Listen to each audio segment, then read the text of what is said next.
Chers amis des langues, bonjour. Vous connaissez tous au moins un mot allemand intraduisible. Schadenfreude, la joie que l'on tire des malheurs d'autrui. Le français l'emploie tel quel, c'est le plus célèbre. Mais il y en a beaucoup d'autres.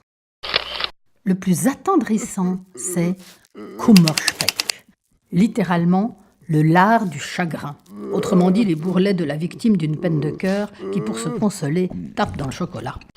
Le plus amusant, c'est Schnapsidee, l'idée née du verre de gnôle, devenue simplement une idée loufoque ou irréaliste.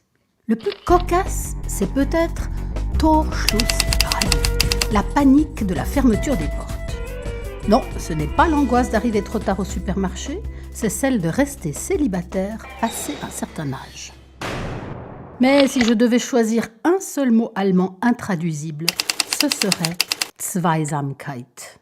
Comme Einsamkeit, la solitude, mais à deux. Zweisamkeit.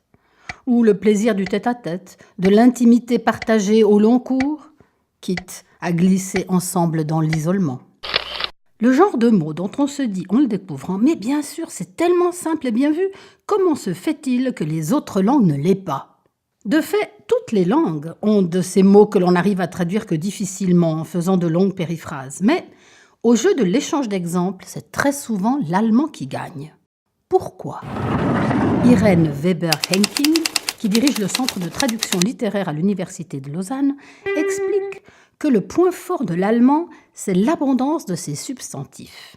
Et sa botte secrète, la capacité qu'il a de les assembler, comme des briques de Lego, pour fabriquer à l'infini des mots composés. Le plus remarquable, c'est que ces éléments de base sont de préférence très simples et très terre-à-terre. Mais de leur assemblage naissent des mots d'une toute autre nature, capables de cerner des réalités subtiles et des concepts abstraits. Un des mots préférés de notre linguiste est Fernweh, qui n'est pas simplement le contraire de Heimweh, littéralement le mal de la maison, la nostalgie du chez-soi. La personne atteinte de Fernweh n'a pas simplement besoin de vacances. Elle souffre de l'absence d'un lointain ardemment désiré. Elle a un besoin impérieux de larguer les amours.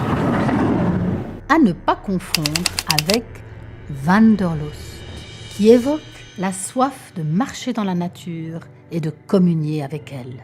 Chut. Entendez-vous la Sommernachtstille ? Oui, au fond, tout est traduisible, bien sûr, mais le silence de la nuit d'été n'est pas tout à fait le même en français.